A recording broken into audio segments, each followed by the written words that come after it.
That's one thing with the live stream, dude. It's like you never trust when it's gonna go live, if it's going live. Yeah. Okay. I remember once I watched I was waiting for, I think, we are live, by the way, podcast to go live, and it was like an hour late, and it was like American thing, obviously, and I'm waiting there, and it's 3 a.m. I'm like, oh god, just start the damn thing already. Right, please. Hey, everyone who just joined us. We were just talking about the difficulties of live streaming and being on both sides of the coin, both sides of the camera. But man, a man who needs no introduction, Michael Witzemann. Dude, thank you so much. It's been a long time actually since we've jumped on live together, so it's really fun to kind of do this again. Yeah, I remember that last time. That was just in that moment where you're like, hey, dude, if you're up for it, jump on. And I also remember that when we did that, like I was laying in bed, I was about to go to sleep, and I saw you live streaming, and I hopped on. And then I just joined the comments there, and you said to join me, and I just put on a shirt, sat in front of my laptop, and just joined that live stream for a bit. Dude, totally, you're a trooper. You just jumped right on off the cuff, and it was super fun. So thanks for doing that. But yeah, man, super amped. So we're just gonna jam. I have some stuff just for our audience that's listening right now. Thank you guys for being here. I have all Michael's information down in the description. So go check out his YouTube channel. It's fantastic. We're gonna talk about that in this sort of interview, sort of jam sesh here. But definitely go check out all his information down in the description below. But I wanted to kick things off, man. So the USD 25-year tour with all the big team here. I'm not going to ask any specific question, but what was like your experience filming this, jamming with the homies? Wow, not too specific, but it's Super hard general. to like pinpoint like or to get to a specific answer there. Mixed feelings, honestly. So like I always wanted to be on one of those big tours and everything, but like being on a tour like that with such big names for the first time, it was kind of like it kind of was a pressure thing that I put on myself, you know. Sure. All throughout the year, that was obviously the thing. Like after Spring Cup, it was more or less like people were texting me if I was going to competitions, and they were like, "Yeah, I expect you to be at least in top 3." And I'm like, I mean, chill. That's not the point, right? I mean, it is kind of like a point of the competition, but like I'm not there to win anything. If it happens, that's pretty cool. That was a pretty cool thing, but it's not like I was dying to win at any point. Yeah. And well, yeah. So USD tour happened, and I'm like, I got there a day after the rest, and everyone was already clipping up. And that's like the first spot where everyone skated that you can see right now. Yeah, this one right here, like with the right when Nick filmed that trick, you can probably see me and Sam get to the park somewhere back there. Like we just walked to the spot there. Okay. And I put on my skates, and I did like the biggest rookie mistake right away. Like I think I was on the road for like 10 hours by that time. Like you know, delayed trains, and then we had problems picking up the rental car and everything. We got to the spot. I was super tired, but I'm like, yeah, I have to get a clip there too. So the line done, and just like with the down ledge, and there's this flat ledge there and the flat rail, and I wanted to do a switch up there. And I, for some reason, after 10 tries, I felt super tired, but I could not like just let it go, and just I pretty much destroyed myself on that first spot. So you can see me wear that the Band-Aid around my hand. It's just because I tore my hand into pieces. Like I fell on the worst possible ground, and like I had right there, like everything was ripped open there. Yeah. On my pinky, and like on the fingers, like everywhere where you just like where you have constant movement. I fell on my face. That was like fucking. It was just literally the same spot. On the first fall, that it was that one fall. Like I tripped on the rail and was so much taken by surprise, and I wanted to catch myself on the ground, and the ground was so bad that it was like super rough ground with gravel on, so my hands just slipped like that, and like I hit my shoulder and my head like that. Like I didn't really hit my head, but just like got a tiny scratch there. Yeah. Like, wow, amazing. And I got 10 days ahead on this. Like I just started this out the worst way possible. We didn't even get a usable clip. That's why I don't have any on this spot. Yeah. So isn't that just how it goes sometimes, dude? You get there, you're hyped up, and you're just like excited to get the clip and get going and get started, and it comes to bite you. Yeah. Also like there's like a bit of a competitive thing when you hear like everyone has like at least 2 clips by now, and I'm like, I want to get some too right now, because I knew I had to leave early anyway. Like all those clips in between that you can see, like with Nick cleaning the grill right there. Like I wasn't there for that. Like that was the last tour stop. I left after Barcelona. Oh, gotcha. Okay. So I didn't even have as many days to film some clips, and that's a bit. Well, the clips you did get were super dope, dude.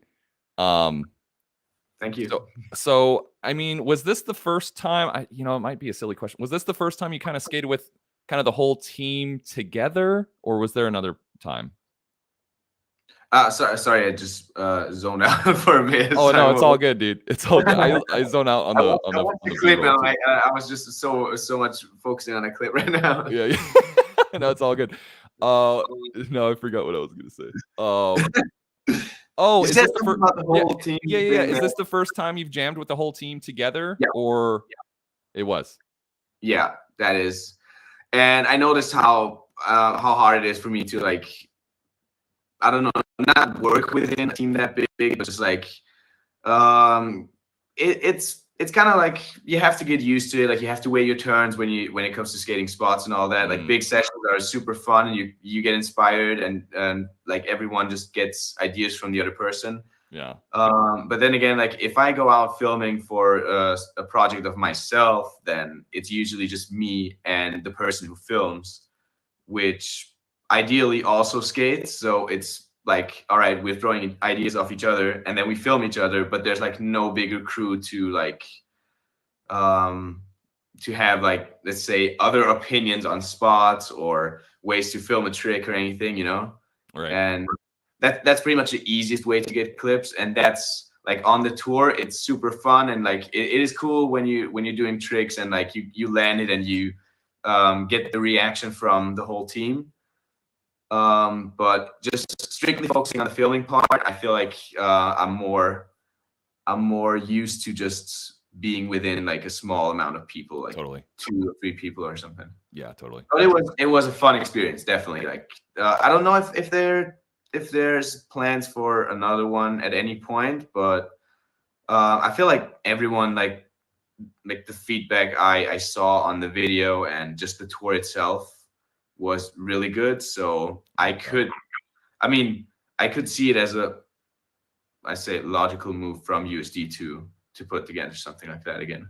Yeah, I'm not sure. I sure hope so, man. Like just the vibe, right? Because there's a lot of skate videos, and they're getting better about this. I don't know that they're bad about this, but just like the team cohesive vibe where people are juiced off each other, people are landing stuff. They have dope B-roll. You know what I mean? Yeah, that's true. Also, I kind of forgot about the whole thing. Like the video came out when last month or December. Yeah, and the tour happened in, I think, September. So like I didn't do anything with the filming or the editing or anything. So I wasn't really confronted with all of this. So when the video came out, it almost took me by surprise. I'm like, oh right, yeah, that happened like a few months ago. And that's pretty cool to see. Like, and we're like, oh yeah, I remember when that happened. Like the trick Eugen just did with that Royale, like that rail was literally not possible. Like it was super high, and he literally skated around the corner. And I remember we were just rolling away from another spot. I think we were going back to the car, and then he saw that spot, and he's like, yeah, I want to do a trick there. And we're like, how is that guy still? Like, what do you mean? where did he get all that energy? Like, yeah. The same day now. Come on. Yeah, dude. I'm just gonna pause here because the steez is real, bro. I'm gonna scream it from the rooftops every time. And I swear to God, dude, like your skating, I love your skating, but there's something special about your landings, bro. Seriously, there is just something extra special. But you're oh, not this one. How is this rail, by the way? Is it tall? Was it pretty fun? It wasn't tall or anything, but it was super wobbly at the beginning. I think you can see when Javi does or does he say Xavi? I'm sorry for saying the name wrong if I'm doing. But I think you can actually see it on his Unity too. It's just because of the angle. Yeah. You can see that it's wobbly in the beginning, so like at the worst possible point. But yeah, exactly. Right when you're trying to like get your bearings and stuff.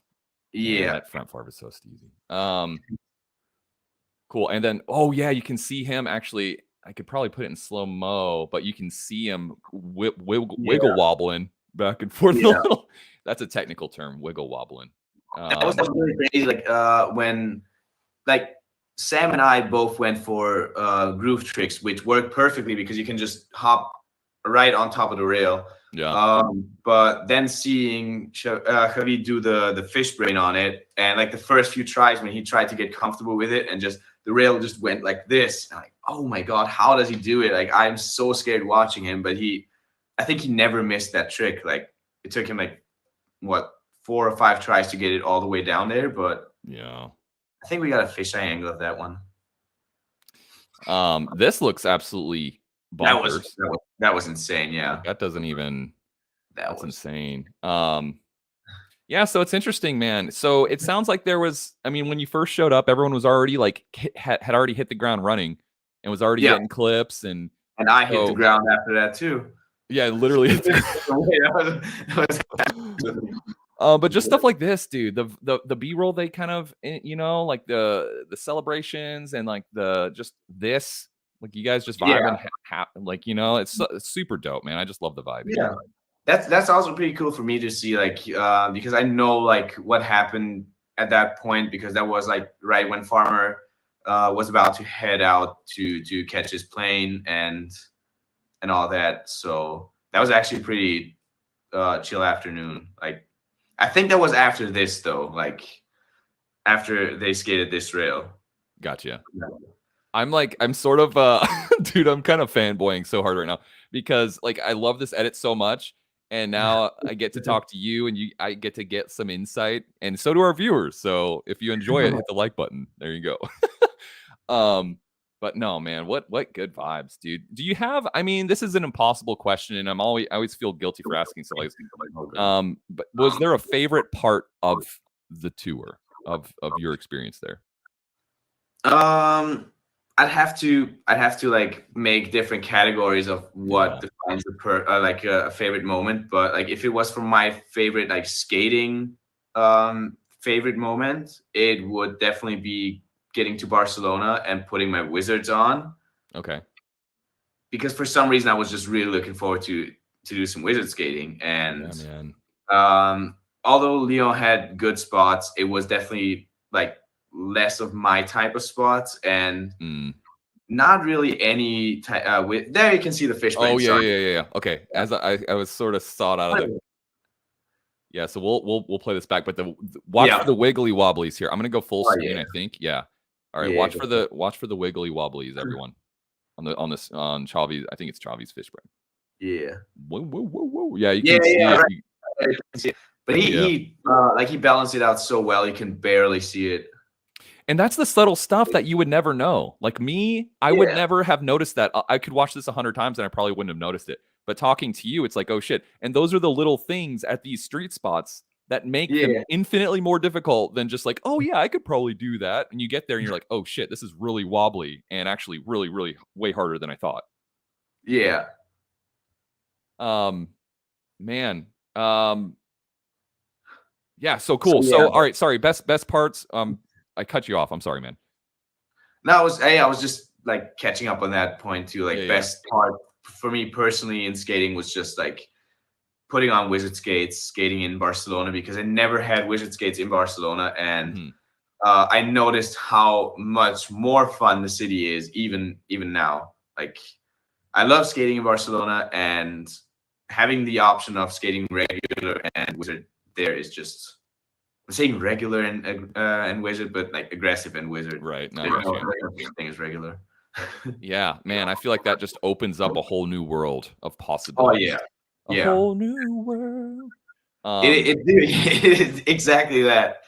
I feel that emphasis on the new world thing. Yeah, that is.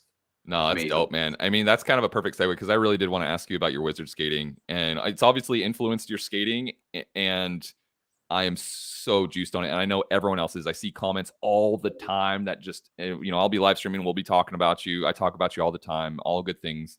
And what are you talking about? But dude, I mean, we do talk about how your kind of journey into wizard skating. I remember like your first video wizard skating, and now you're out. I mean, you were killing it for your first day, and now it's like, dude, holy crap. And you can see it bleed over into your aggressive skating, and it's such a wonderful thing to watch. So, I mean, it sounds to me like, I guess, what percentage of time I mean, I don't know if you have a hard rule. I'm sure you don't, but like, how would you say, how much do you wizard skate versus, we'll call it normal skating, aggressive skating? Wow. No, obviously I don't have like a rule for it. It's not like I'm skating like 2 or 3 sessions in aggressive and I'm like, all right, I have to do wizard skating now. It's more like of a how I'm feeling right now. Sure. And especially now in winter, it's almost impossible to skate just aggressive because spots have to be like, you have to clean up the whole spot, and you're very limited to where you're going. And with wizard, you just need a flat ground that is, I say, passable to skate, like just no gravel or snow and you're good. And I've been more wizard skating, but honestly, I haven't been on skates for a week now. I'm already like, I already got the shivers. Like having withdrawals. Yeah. Horrible. Yeah. Like, I wish I could go skating more, but right now it's just like, last night it was snowing. Today it's just cold and windy. I think it's gonna snow tomorrow again. And like, that's the whole thing. Like that's been the case for the last few weeks. And I'm trying to catch like the breaks in between where it's just okay weather and it's dry or whatever. But lately I haven't been too lucky with that. Yeah. So I'm really looking forward to Winterclash too. Like, yeah. Dude, that's gonna be a bit of skating. Yeah, man, that's gonna be super rad. I meant to ask too, you were vacationing, was it in Portugal? Yeah. How was that, dude? That was amazing. I think we actually caught like the best time frame there because it was pretty good weather in like the first week of January here, and I was off work, so like I was just on vacation here basically. And it's like it's sunny and it's like good temperatures and all, and you could do whatever you want. We did a lot of skating then we went to Portugal for a week, me and my girlfriend, and it was just good weather there while it was just basically raining all the time here. And like getting back obviously wasn't as good anymore, but like I didn't do much skating there. I skated for just like half a day, a bit on the Wizards, because I thought just with the scenery and all, it would be cool to just do a little bit there. But just in general, it's I noticed how good it feels to just catch some sunshine in between. Yeah, for sure. Oh yeah, that's like, but now like I said, like all I'm doing now is counting down the days until Winterclash, because I'm really looking forward to meeting all the people again and just catching up with so many people. And I mean, it's been 3 years. I don't even know what Winterclash is anymore. Right, dude. It's okay, dude. That's coming up. Cool. Oh my god. Is it really in like a week? Sorry. Am I seeing that right? Wait, yeah, it is. Yeah, exactly, in 1 week. No and I also bro, I didn't realize it was that close. Oh my god. Saw one comment saying Witzemann's already taken. Sorry guys, dreams ruined. and I like that comment a lot. That's funny. Dude, this is gonna be. Oh, what is it? Sorry, what? Oh, nothing. This is going to be absolutely fantastic, dude. I'm looking for your. I think it's in last name. Are you on the rider list? Yeah. I guess Control F. Yeah. Where are you looking? What category are you looking right now? I'm on pro. Oh, pro men. Would you be in pro men? Yeah, I think. Yeah. Oh, there's 11. Okay. Switzerland. Oh, there we go. Okay. I There you did go. third Winterclash 2019. So with the one last year being taken out, I should be still qualified for the pro comp. I think with the Spring Cup thing, it should also. I don't know how they judge it, but I signed up for pro and they just took it all in there. Yeah, I'd be real surprised if they're like, no, bro. I know you won Spring Cup, but sorry, bro. Get out of here. Before we get too deep into this, Austin has your homie. Yeah, Austin is the homie. Had a quick question here. He says in reference to the USD 25-year tour, who surprised you most on the tour? Surprised? Wow. I think Sam. Pretty much definitely Sam. Like I saw the videos of all those guys and I skated with many of those people before, but I never really skated with Sam in person. And it's just crazy, like the tricks he does and how fast he gets from the idea to the landed trick, and like how safe he is on like dimensions of spots where I cannot even like I cannot even comprehend the like I don't know the impact that is going with certain tricks, like the amplitude, everything. Like that was just crazy to me. Yeah. So yeah. I skated with Eugen in person, and I am shocked every single time. Right. And I'm always surprised, but like I'm a bit more surprised by Sam because it's like, yeah, I have never seen that in person before. And I thought there was way more work behind there, but he just knows what he's doing. I mean, I never doubted that, but it's just, you know. Yeah, it's different seeing it in person for sure. Yeah. I mean, Eugen, same thing. Like that 450 Royale, I could imagine him lacing that first try, honestly. There is just something. Imagine. I didn't see that one. That was on the last tour stop where I wasn't there. I think he, but I'm sure that he could have landed that first try. I don't know if it is first try, but yeah. Yeah. No, I see what you're saying. Like it wouldn't be surprising to you if it was in fact first try. Yeah. Exactly.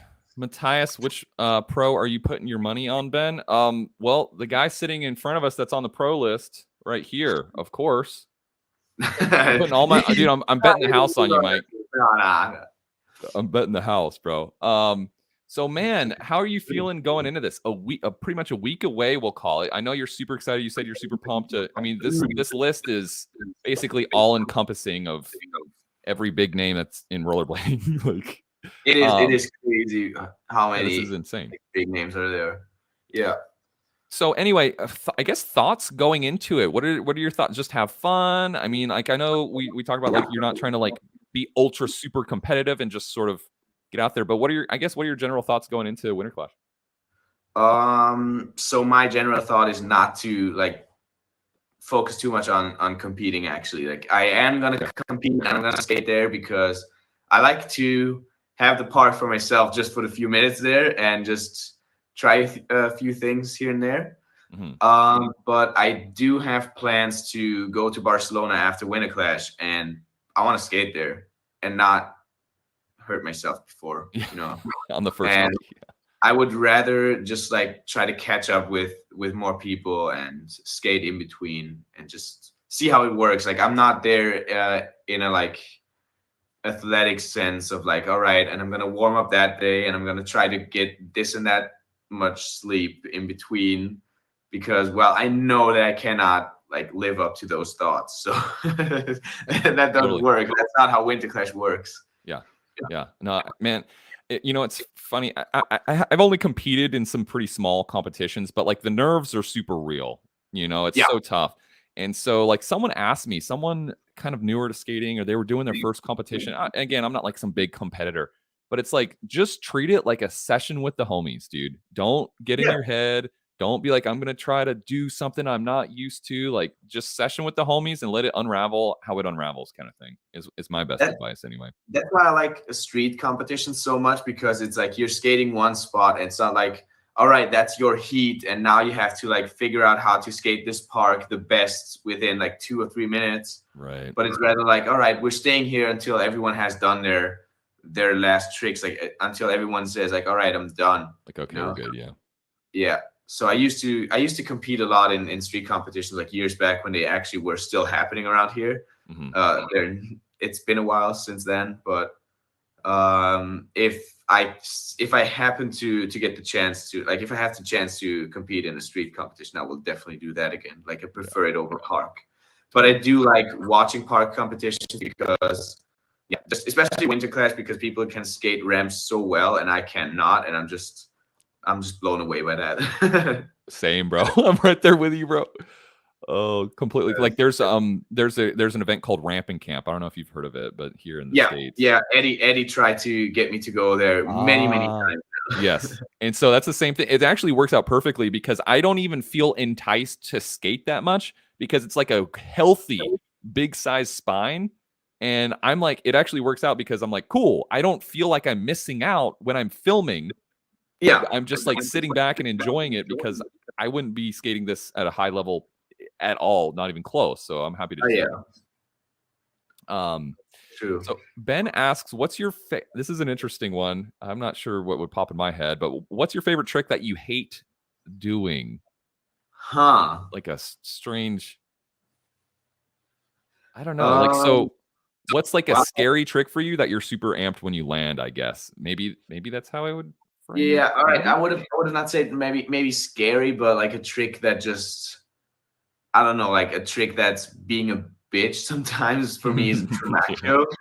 So like true macchios, for some reason, some days they just work as if it was my basic trick, like my go-to trick on every spot.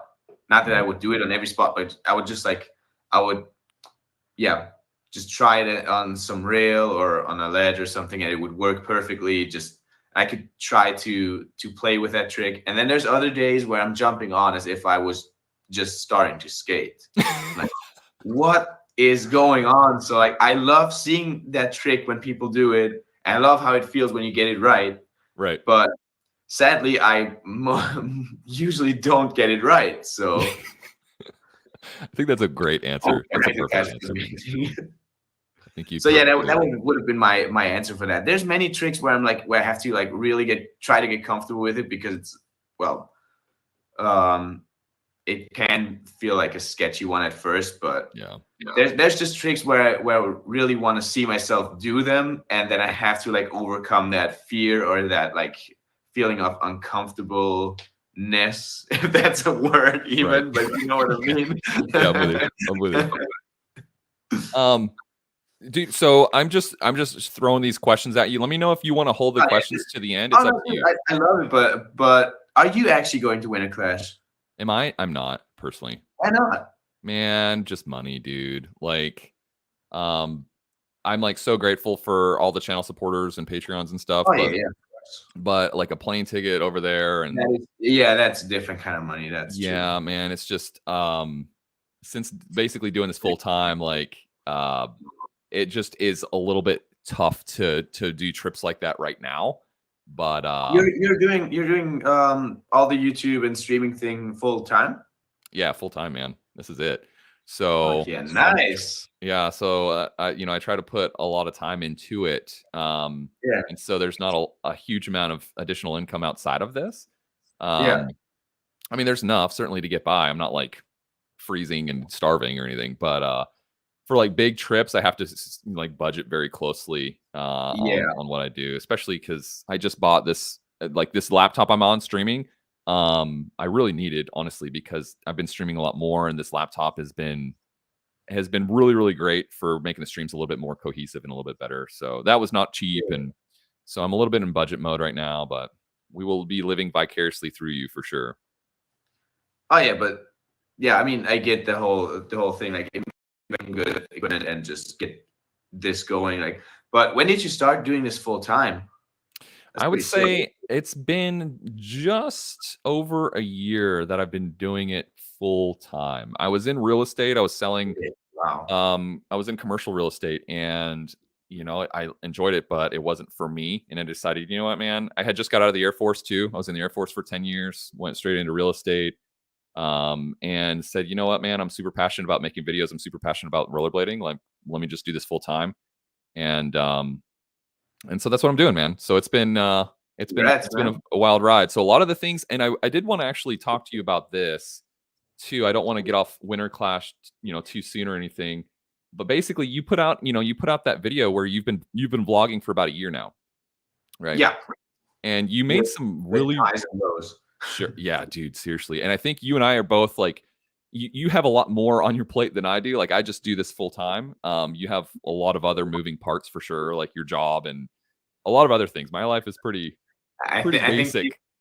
I think people assume that this is like so much more stressful than it actually is. Like, I'm not working full time. That's never been the case. Like, and I didn't stop working full time because of skating or anything. Like, and just never did.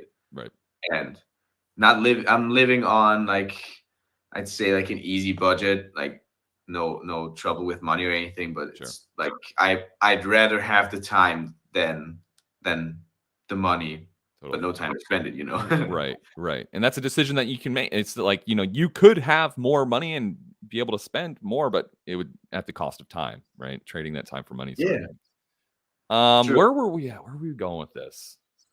Oh, you were making some really good points, and I feel like I've resonated with them really highly. And so I know at least in our chat, there's some people that have YouTube channels or some people that want to start YouTube channels. And so your video was fantastic going through it. And I think you made some really good points. One that really resonated with me was like, a lot of these videos that I make or people make, it's like you want it to all be scripted and you want each syllable to sound perfect and be perfect. And it's like you spend 6 times as much time on trying to make the video and you just want to tear your hair out because it's not perfect. You have to retake it and this and that. And like, that's not sustainable. No, not at all. It's right. So a point you made was to like be happy and just like, be genuine and just like, hey, make mistakes. Don't be afraid to make mistakes and like look a little bit silly. Like, it's just going to happen. You just have to get over it. That's the only way to learn. So, I mean, can you share with our viewers some of your like big takeaways over your first year of vlogging? Maybe a little bit of advice if people are going to get into it. Maybe a synopsis of your video, if that makes sense. Of course. I mean, it's been like a bit over a year now when I started. Like, and I have thought about starting it like way before that. I think I wanted to start like half a year before that already. Right. And there was always like this, I was missing that push where it's like I could actually go for it. And I'm trying to like figure out like, all right, what format would be best? Like, what do I have to talk about? Like, how long should the video be?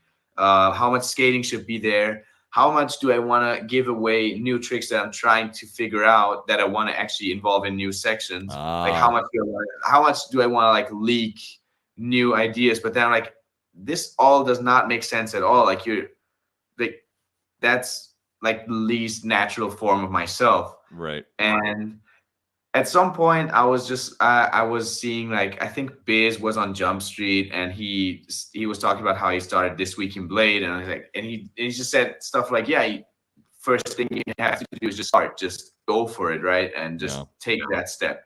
I'm like, all right, you know what, next time I'm going skating on my own, I'm just gonna film something along and just try to talk about it. And the thing is, I was like, all right, I noticed like if I'm trying to just try to naturally talk about things, like I'm stuttering, I'm repeating myself at times, and obviously because English is not my first language, I'm making mistakes more than other people. And so I try to re-record this at home, taking about 3 or 4 hours just to get the first take in. Which honestly didn't sound good at all. Like, there was so many things I was worried about, and honestly those were not the things that were the mistake, but everything around that. Like, I did not sound like a natural person. So if a person would stand like across to me and was talking to me like that, I would be like, that is like, is that a robot, or like, is what's wrong with this person? Like, it's just, there's nothing natural there. Like, you're trying not to mispronounce a word, or just you're trying to speak at the same speed all the time. Like, there's no dynamic in there. And so that was like the first thing I learned, is just like be more natural with it. And I do like to take notes if there's like a specific topic that I want to talk about. Right. Sure. So if I was thinking about like something, when it's like, I did a Patreon video where I was talking about like, all right, how can you make solo skating more fun? Because skating solo is pretty fun for me, but I see other people are just hating it. And I think there's ways to make it super fun, and just ways, like, as soon as you get into it, as soon as you're in the zone, like, you don't even notice people around you anymore anyways. So right. That was one thing. And so then I would take just a few notes, like maybe 10 notes for a whole video, and just try to talk around those and be natural about the things I talk about. Just have myself reminded that I actually have a plan and things I want to talk about. Sure. And the next big thing that I learned is, like, once I started making videos, I thought and I felt like people were expecting me to do more and keep it super frequent, and like give updates every other week, maybe, or maybe like twice a week sometimes.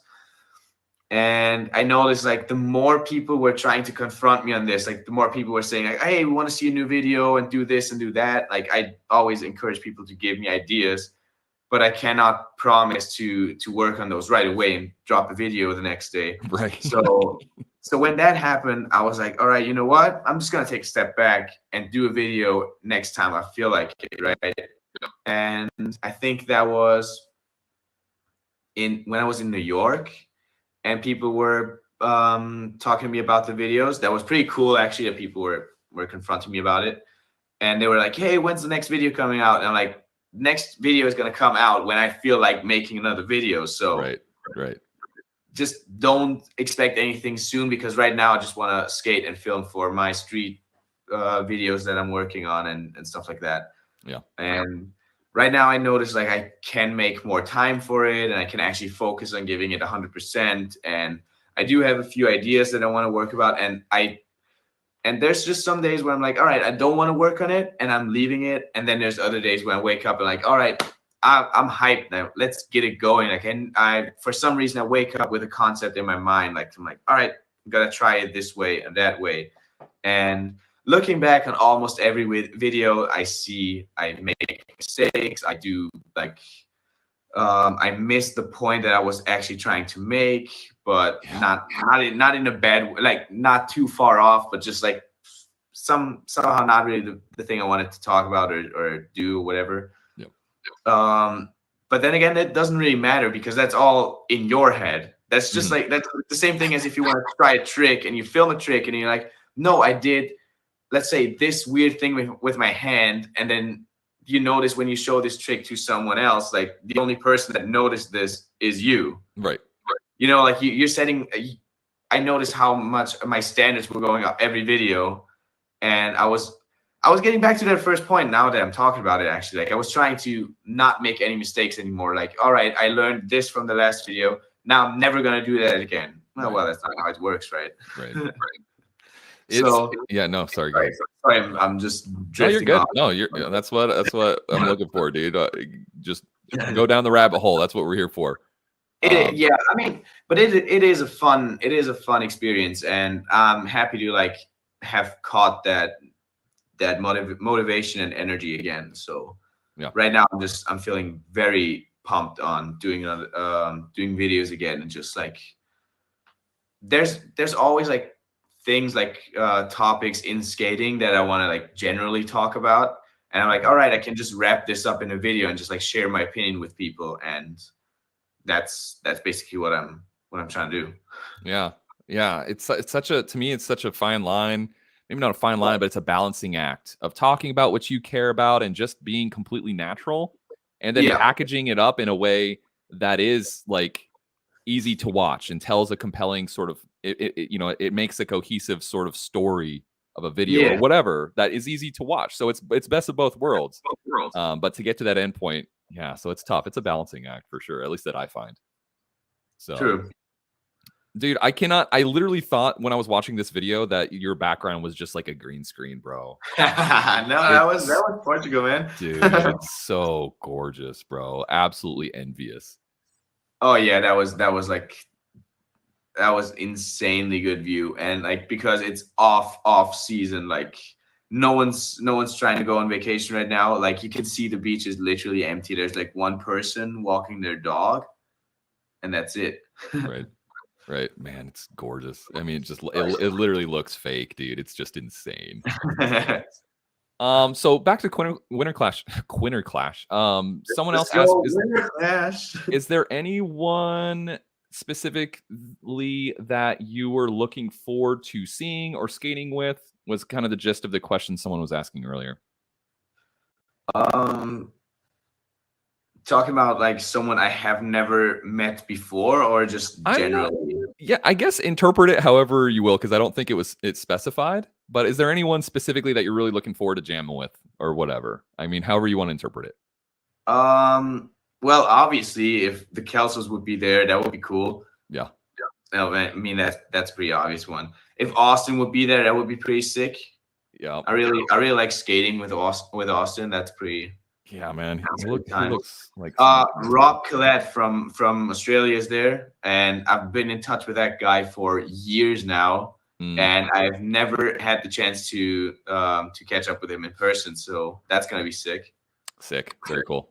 And yeah, I think he wanted to go to Winterclash 2020, and then he was in China when the whole Corona thing started. So I think he was actually somewhere around Wuhan or in Wuhan and got yeah. So that was horrible. And like after Winterclash 2020, like we got home and like immediately all had to just stay at home. Right. So like, all right, we pretty much just like dodged a bullet right there. Yeah. Wild times, dude. I'm glad we're largely past all the craziness. Yeah. What's up, Jon? Thanks for hanging out with us, man. Jan says fancy pants background you got there, Mike. So right now, or the background in the I think he was talking about your Portugal background, but makes sense. Yeah. Was that your first? Sorry, man, I'm skipping all around, but was that your first time in Portugal? Yeah. Very first time. I wanted to go there. Wanted to go there many times, but never actually had the chance to. Or like maybe I had the chance to, but missed it. Right. But yeah, right time came along now. That was pretty cool. Looked like it worked out really well for you. So it did. Yeah. So I'm not really mad for being not able to skate right now, but I am really looking forward to Winterclash and just putting on my skates and just doing some skating again, because that's basically the whole thing about Winterclash, right? Yeah, man. I'm so jealous. My buddy Sam is going, and I just don't know. I haven't seen it yet, but Dave from Wheel Scene put out a video. I haven't watched it yet, but just yesterday, shout out Dave at Wheel Scene, who him and my buddy Sam are like friends. They grew up skating together. But he made this video. I guess it has. Have you seen this? I'm sorry. I hit the video when I saw the thumbnail. Yeah. And I think like 10 seconds in, I'm like, why am I actually watching this? I don't need tips for Winterclash.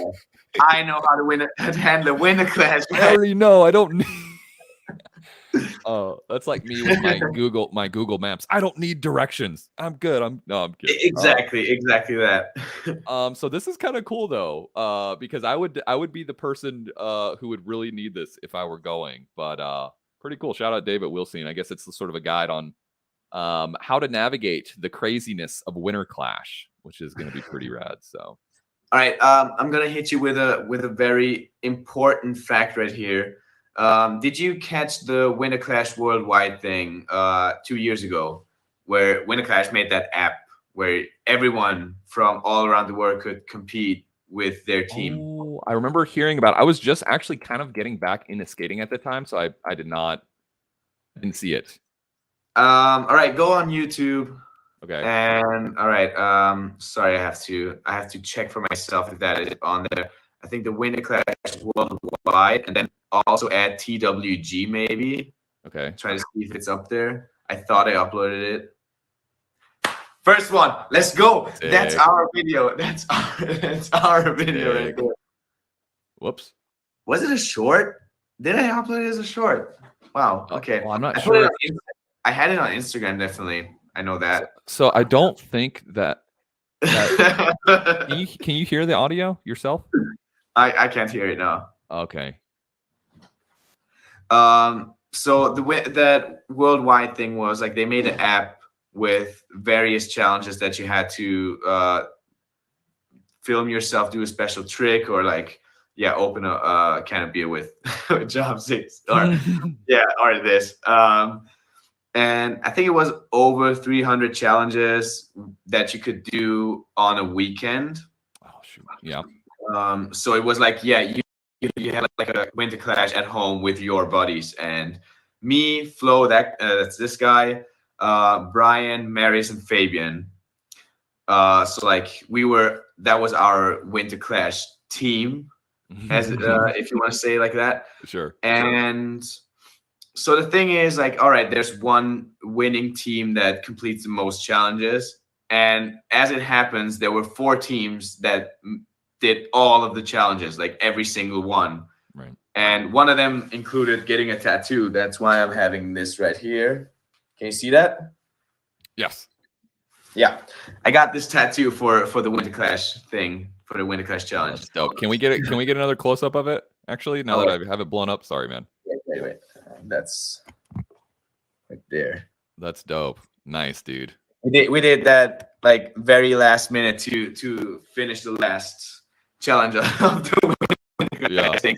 And so it happened that 4 teams completed all the challenges, and then they spun a wheel to decide the final winner, and it was actually a 50-50 team that won that wheel. So if you go on the Winterclash side, there's it says like the winning team from 2021 somewhere on the writers list, I think. Okay. And I just wanna add that we won too. Like there's not one winner, there was 4 winners. I'm telling you that. Oh, interesting.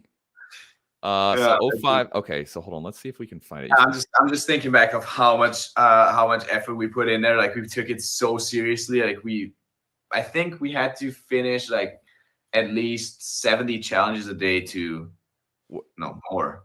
Sorry, what year? What year was? I like that you put up the fakey 5 with the beer again. Wait. I think there was something. I'm googling just the Winterclash worldwide thing again. Oh, okay. Because they don't have 20. Because that was 2021, right?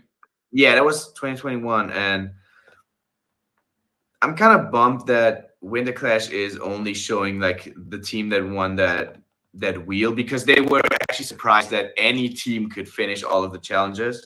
Oh wow. Yeah. And they made it as like the idea was to make it like a fun event, just like see like who could finish the most challenges, and then like do so many challenges that no one could actually do all of it. And yeah, it's some people just took it very seriously, and they were surprised by it, and they're like, all right, we never thought it would come up to this point, and they have no idea on how to decide. Like they don't think it's fair to choose the team that finished the whole thing first, because we're all in different time zones. And then there's like, all right, but what if we choose the most diverse team? What if we, I don't know, like the youngest team or the oldest team? I don't know, like. And so it happened like they did a whole ceremony thing, just spun a wheel with all the names on, and yeah. Well, that's lame. I mean, yeah, that's kind of lame, especially like on their even on their. It was fun. That was I would never complain about the wheel thing. Yeah. I'm only saying that they only mentioned that one team that won the wheel. Right. There's 3 other teams that also finished all the challenges. So just listen, dude. just I you can, know, like I can everyone tell that's that you're watching right absolutely. now. I can tell that you're in a fit of rage, and I am with it. I'm with you. I'm also in a fit of rage. No, I'm kidding. Well, it's crazy. They didn't even show because this was. You're saying this was 2021, right? This happened. Yeah. And And 2020. they don't even have. Well, they don't even have it on the official, like on the event history here. They only go up to 2020.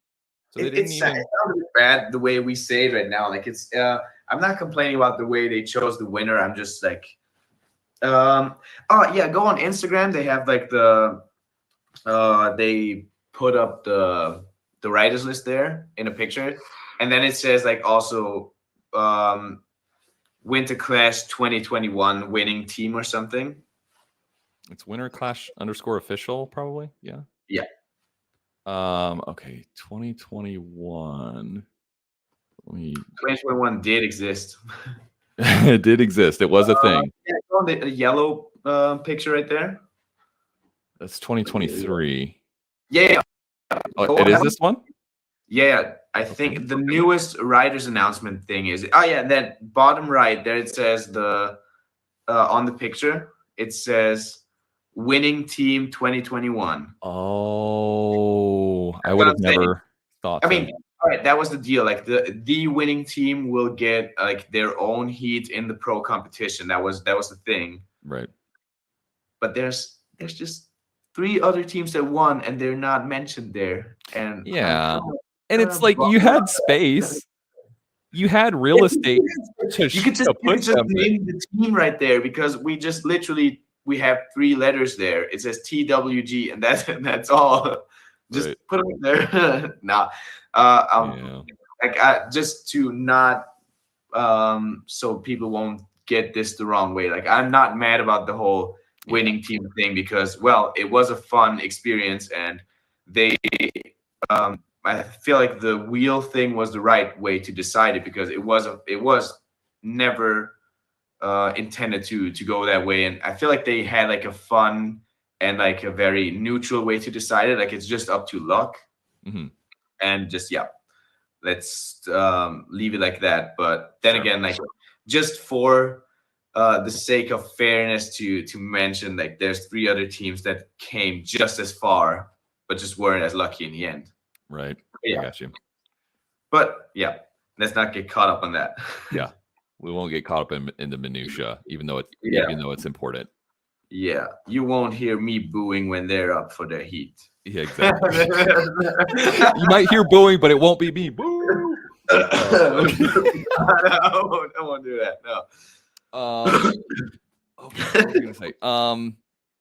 Okay, yeah. So you said I on your video you mentioned that one of your goals for this year was to have 10K subscribers. Is that right? Oh yeah.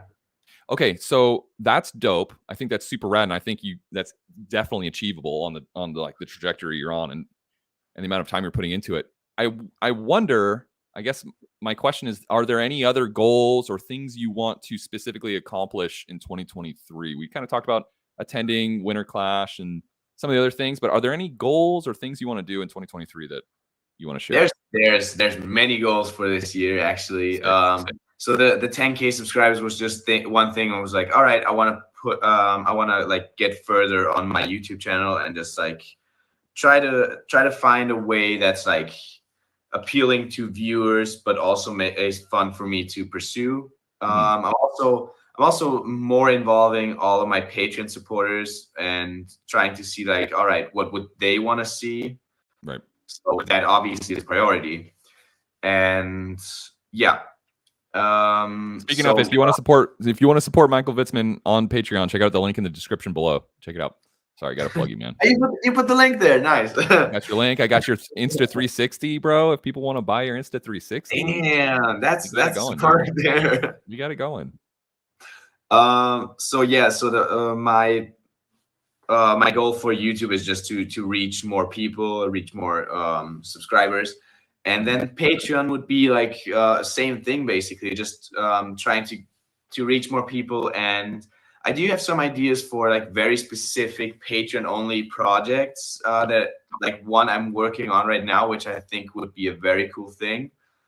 And then just personally, like, all right, work wise, there's nothing much right now. Like that's actually not like top priority. Like Right. stay in a solid workplace, right? Yeah. And but skating wise, it's more. I was reflecting on last year as winter hit right here, and I'm like, all right. I noticed how much more fun and easy skating was up until like June or July, maybe June. And that's all because like up to Spring Cup, there was like nothing. There was no pressure. There was no, there was like, yeah, not much happening. Like I just did what I liked. And then Spring Cup happened and I was living off that high for a bit, obviously. And after that, I noticed like people were making jokes about like whenever I would not land a trick or when I would lose a game of blade, they would be like, "Oh, who's the champ right now?" And like, oh yeah, why does this bother me so much? If people are saying that, like that's the most like that's the easiest joke to pull, and I would be the first one to say it if it was someone else, and I know that no one is meaning it in a mean way or something. Yeah. And then I noticed like whenever I would go somewhere, people would expect me to throw down. No, what if I don't feel like it? Like I just want to do like whatever I want to do, right? Like I just want to. Maybe I don't want to skate that much and just be with people there, right? And so yeah, and that got worse within a year. So there was just moments when I'm like, all right, like I notice how much I'm applying pressure on myself. Like no one really put pressure on me. Like none of my sponsors ever put pressure on me. And no one from outside actually ever said like, yeah, you're like, you should maybe try to try harder or whatever. Like nothing like that ever happened. Yeah. So as the year got slower, like in winter, and I could just like, I'm less in skating, less filming, and I'm just like, all right, what do I actually want to do? I know it's like, yeah, I just want to skate, and I just want to like focus on those things that are fun for me. And also I noticed whenever I would do, like if I would film something like my vlogs right now, like these are just the tricks that I would feel like. And in vlogs, I never check my tricks. Like I land the tricks or they feel like I landed right. And I'm turning off the camera and I'm looking at them when I'm back home. Yep. So that's all like how I'm feeling. It's none of the whole like being super specific and like very strict about myself thing that I used to do so much. Right. And getting back to my original point, like yeah, I'm just skating for the fun, and I notice like the feedback I'm getting is exactly the same. It doesn't matter if I'm trying to redo a trick 10 times or 20 times to get them to a standard that no one ever said.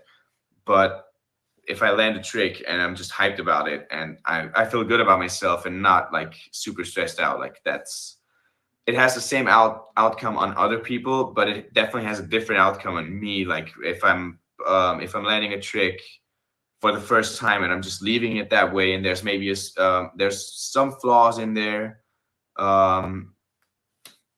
just leave it. Like no one noticed that except for yourself. Right.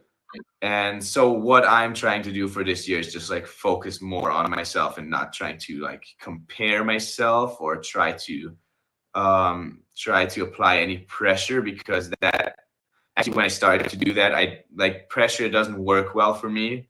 I'm not the guy that like that's like, all right, I'm gonna try to like make it a bit more uncomfortable. So I'm just like trying to like explode, you know, like get more hyped about things or more competitive. But for me, it's rather the opposite. Like I'm applying pressure to myself, and then I'm just like, all right, fuck this. I don't feel like it. Like yeah, I'm losing the energy for it. So yeah, absolutely. There's like a point of diminishing returns where you try to make everything perfect, And it's like you said, like you're killing yourself to make this perfect. No one's even going to notice. People actually vibe more off of your vibe. So if you're having a good time, like the end result is better. Yeah, exactly. At least that's what I find. Like the important thing that you're taking away for yourself, like as the skater and filmer, is like you have fun doing this, right? So exactly. I don't care like if I put out a video where like every trick is perfect in my eyes as the skater, but I remember being so stressed out about it and everything, then it's just work that I finished and not like this thing I'm actually excited about. So that's why wizard skating actually brought this new wave into my world of skating, because I don't know how tricks are supposed to look, if that ever was a thing. Yeah. I don't know any names to the tricks. That's why it's really hard to take notes if I'm thinking about tricks when I'm like laying in bed. I'm like, all right, I have to write this down because I'm forgetting it out otherwise. And I'm just trying to describe it to myself for my future self, you know. But it's like, all right, I have no idea how the tricks should look. I don't know if that's actually possible. And like, you're not defining any boundaries for yourself.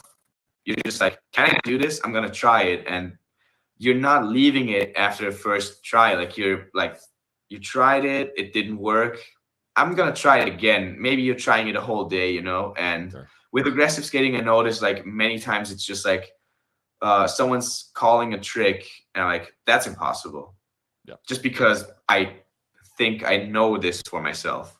So if someone say like, yeah, could you do a true KG on that ledge? I'm like, fuck no, never. And if someone would say like on wizard skates, if you do this and that, like not name a specific trick, but like try to like describe a certain motion or spin or whatever, I'm like, all right, I can try this. I don't see why it could not work. Right. You know? Right. Yeah, that's interesting. And I'm getting more into the not labeling in aggressive skating too. Like, all right, there's names for certain tricks, but then there's just certain things that you can add now that are so new that people, like, everyone's calling it different names. Like, there's not really one term for it, and there's not really one right way to do it. So why not try to expand those ideas, right? Totally. I feel like it goes along with in aggressive skating. Like there's all these rules, right? There's all the like, you know, you got to grab and you have to do this and that. No, fuck grabs. Sorry to interrupt you there, but no, I'm not agreeing with you.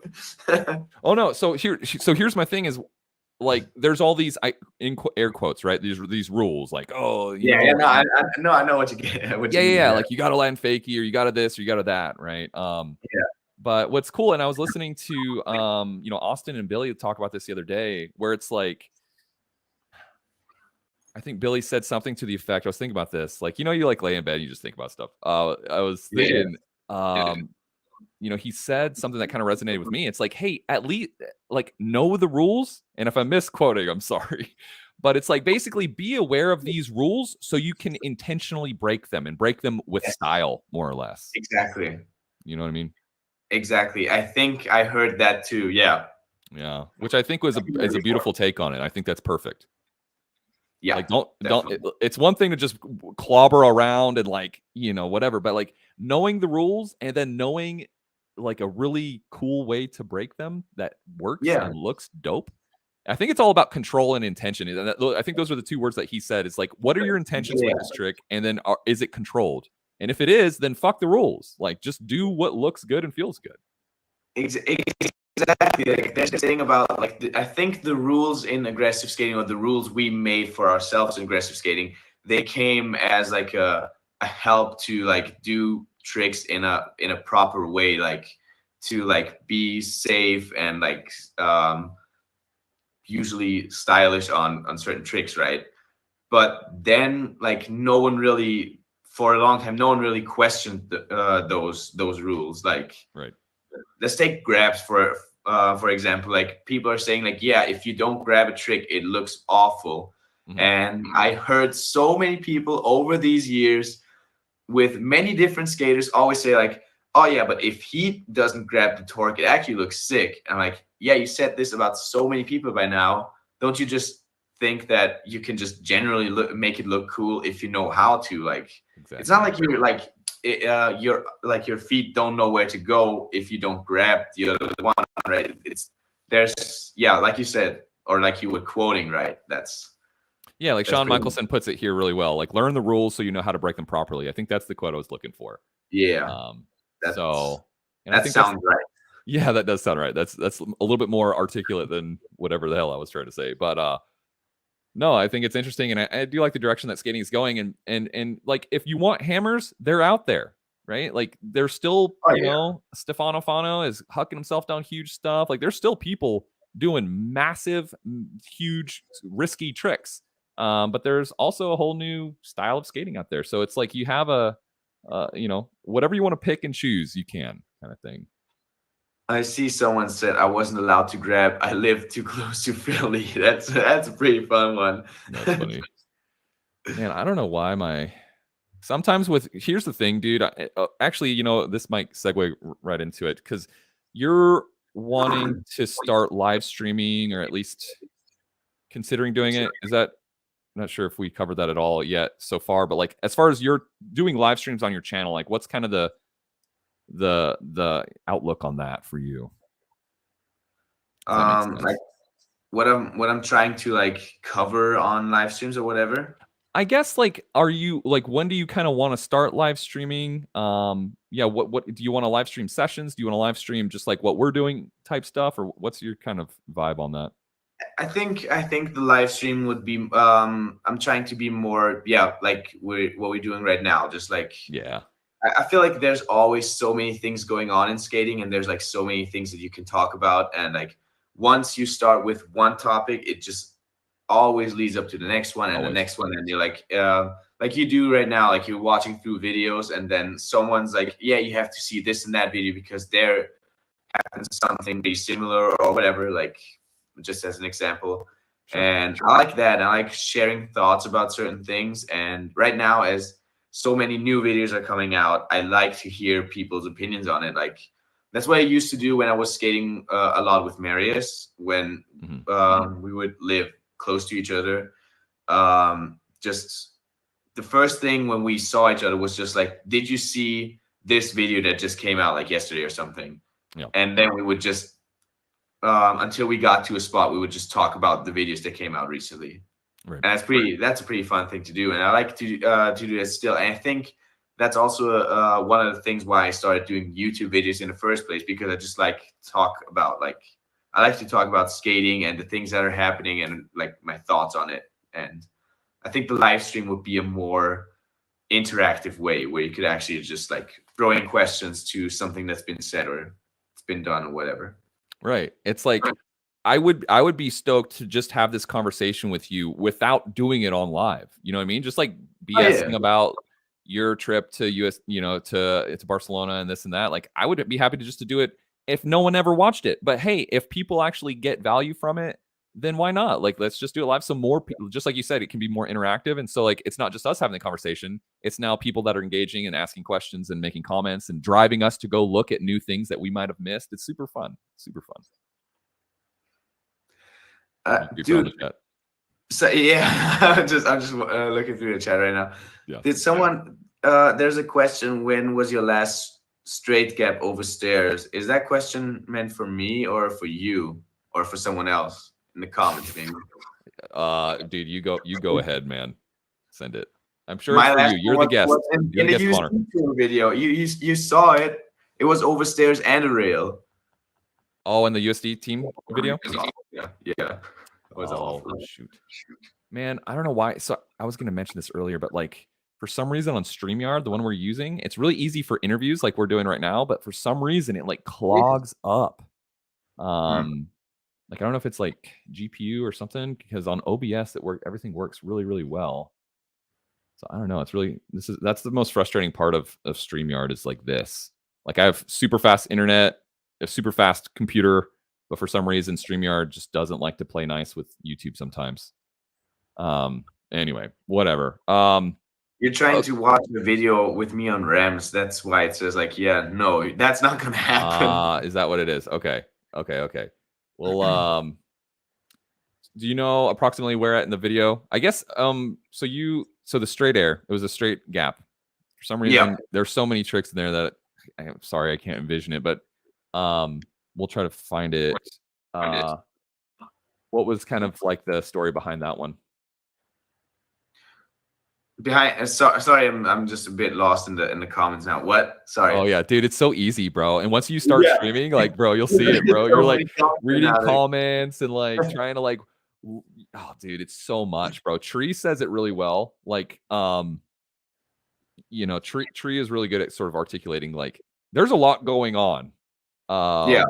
Especially when you're like hosting the stream because you're like making sure this is like there's so many. I can imagine what you're doing right now, like all the work that's going in for you right now.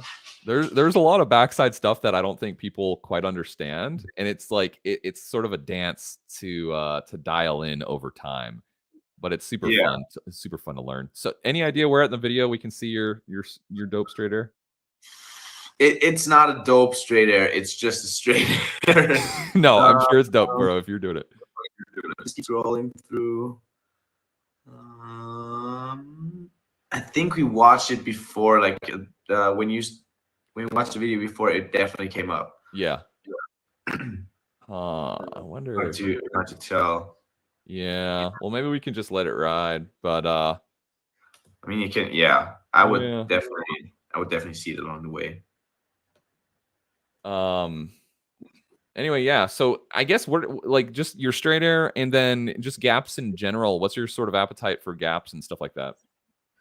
I used to be so much into gaps, and I'm not anymore at all. Like, I adjusted my skating heavily in the last years.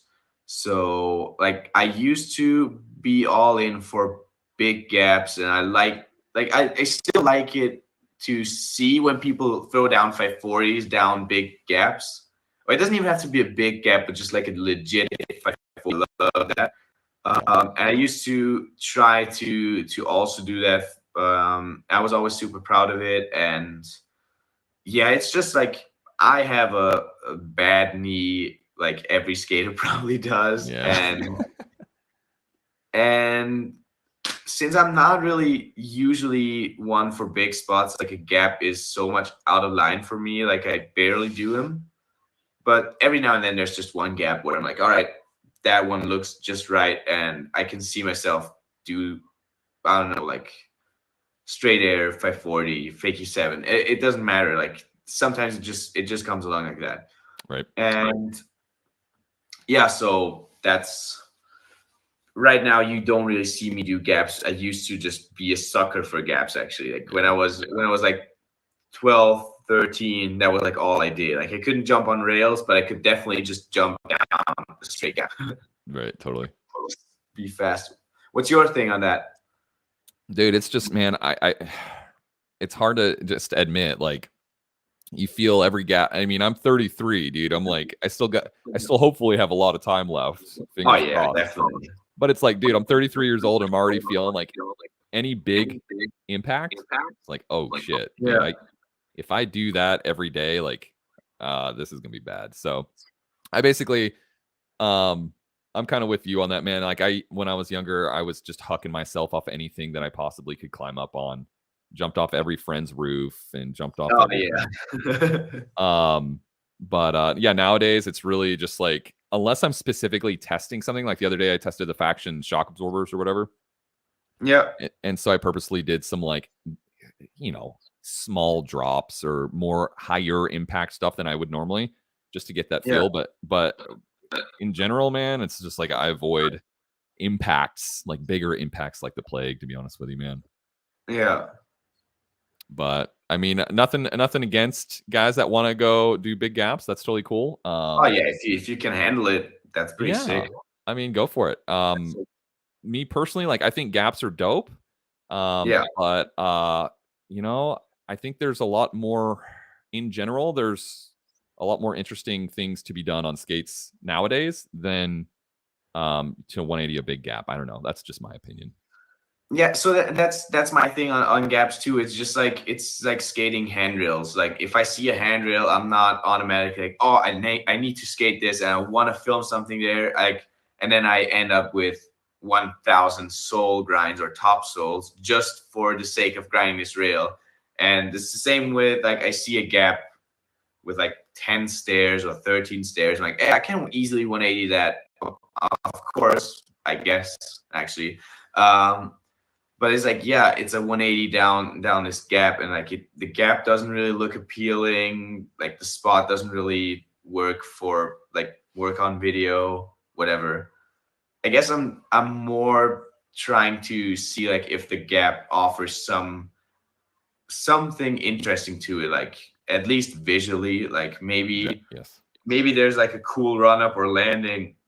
Maybe you're jumping over something that looks really cool. Like a regular stair gap usually looks pretty boring and plain to me. Yeah. But then again, like I like to be proven differently. Like if I like to see people jump stair gaps, and I'm like, that was pretty sick. Like I never thought about it that way, or I haven't seen it in a while. And I mean, that's the beauty of it, right? That's just like every kind of gap just can be boring, but it can be fun. And there's just like, usually if you were there when someone was jumping a gap, it's a totally different vibe to see it anyways. Like the gap you're seeing right there, like that happened so quickly, like right in the moment. And I think that was the most interesting thing about it as well. Like when I see it right now, like we're just passing by so many spots and everyone's skating it, and I think no one really caught Mary climbing up there. And she was like, yeah, I wanted to jump that gap. And like 10 seconds later, we had the clip. Yeah. It's like, all right, wow. And it's cool. Like, you know, this, if I was to film myself doing this, it would be ultra boring. But because of this, like the lead up, the kind of videography that went into this, I mean, it leads up, it kind of builds a little bit of, tells a little bit more of a story than just Mary jumping off sort of a box or whatever, you know? I'm sorry, but you highlighted the perfect comment right there. I had a feeling, dude. I had a feeling.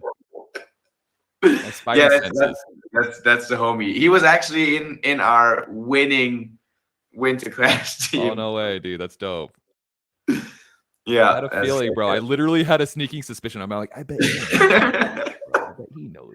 That's like the one question you got back in the day, like as kids, when someone was seeing a rail and they would be like, yeah, could you do that rail? And that was exactly the question. Yep. I always thought it was stupid, but it was so bro. Yeah, inside joke. I love it, bro. So good. I see in the comment section, like people are saying like the quest for the perfect handrail, and I think I was on that quest for years. Yeah, like up until like maybe 5 years or something. I was like my thing, and now I barely skate rails anymore, like handrails. Yeah. Oh, damn. Austin, I'm gonna do like a vlog of me just going like skating through the city, only doing gaps, just nothing other than gaps. Imagine 10-minute video, no talking, no, well, just a bit of talking, and then like just gapping. I think I'm gonna do that. I have to write that down. That's awful. It'll be like ASMR. Use like a good mic, and we'll just have like the hear my knees crack every time. Exactly. And like, Rice Krispies. Yeah, you would just hear me like cursing and crying mostly. But yeah, that's how the video ends, like me sobbing and crying. It was the worst thing in my life. Oh, it's funny. We haven't seen it yet, right? I've been trying to watch and make sure you're No, I haven't seen it yet. This is such a dope line, dude. All right, I want to hear the backstory on this one. Yeah, your gap over the not this one. Yeah, that's for me. yeah, the one of you. Of course. So what's the story on this one? How did this trick come to be? That one actually came very naturally, honestly. Like I was not really, there were so many rails, and I like to have like a certain boundary in a spot. Like if there's like 1,000 rails in a row, it's hard for me to pick one because I obviously cannot do all of them. Right. But there were those 3 rails, and the first and the last one, they were so short you could barely grind them. But the middle one, that worked pretty fine. So I was just thinking like the bank would go up further and I could jump over and try to do a trick. And I just tried to work around that way. And at some point I got to the idea of doing that 180, and then just as I'm watching over my shoulder, I could jump into the savannah. Right. And do it like that. And I think that worked first try at filming, actually. That worked. Wait, say that again. First try? I think that was first or second try on filming. Dang, dog. And I mean, this is so. I'm not trying to pump you up because you're on my stream, bro, and because I love you. But this salve, bro, it's like textbook. Dude. And then I love the little revert out the end because you land forward and then skirt. That was important to me, actually. Yes. That is like a thing that I'm thinking about a lot. Is like those are the things many people might miss because I did it. But if I would have just rolled away straight, it would be like, like maybe there could have been more to it, right? Yeah. So it's not like I did a trick, but just like going off on the fakie, it's like there's always something happening up until the point where I roll away fakie, you know? Right.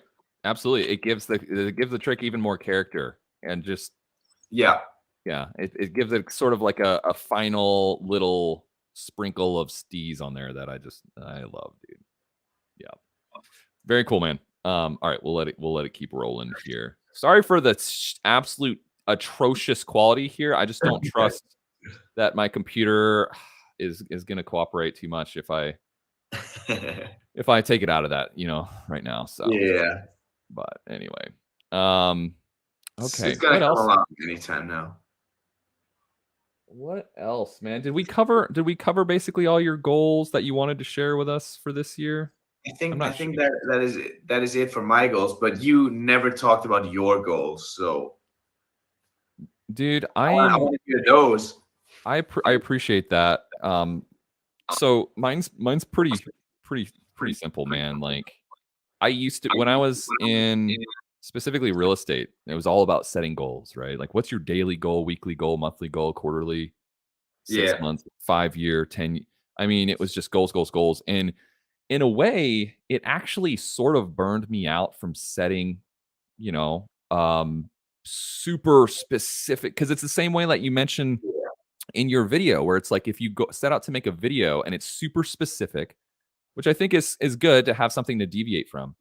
And I'm not knocking any of this. I'm just saying for me personally, I got a little bit burnt out of setting really rigorous goals. And now, bro, like I know that if I burn myself out on this YouTube thing, like it stares me in the face every day. Every single day I have decisions to make. I know if I spend 8 hours editing every day, I'm not going to do this. I'm not going to do it, bro. So every day I have to make the decision like, okay, let's make this sustainable before everything else. Make sure that this is sustainable, because if you don't make content, dude, like the goal of the channel is to spread rollerblading, and that doesn't happen, at least not for me, if I burn out and stop making content. So goal number 1, don't burn out. But really that's a very good goal. Like that's it, dude. That is at the forefront of everything I do, is if I keep doing it this way, am I going to burn out? Have you ever heard about the thing, don't set negative goals? I don't think so. We just learned about that in school, where it's in nursing school, where they say like if you try to set goals, try to talk about your goal in a positive way. So like a goal should not be like don't do this, but rather do this or be that or get there. That was a straight gap. Oh yeah. It's almost stuck right past us, dude. You almost missed it. Like, that's I know. I was like, I can't remember. I was looking at the chat for 2 seconds and it almost snuck right past, dude. Okay, so we can pause on the straighter here. So I'll let you finish the thought and we'll come back to the straighter.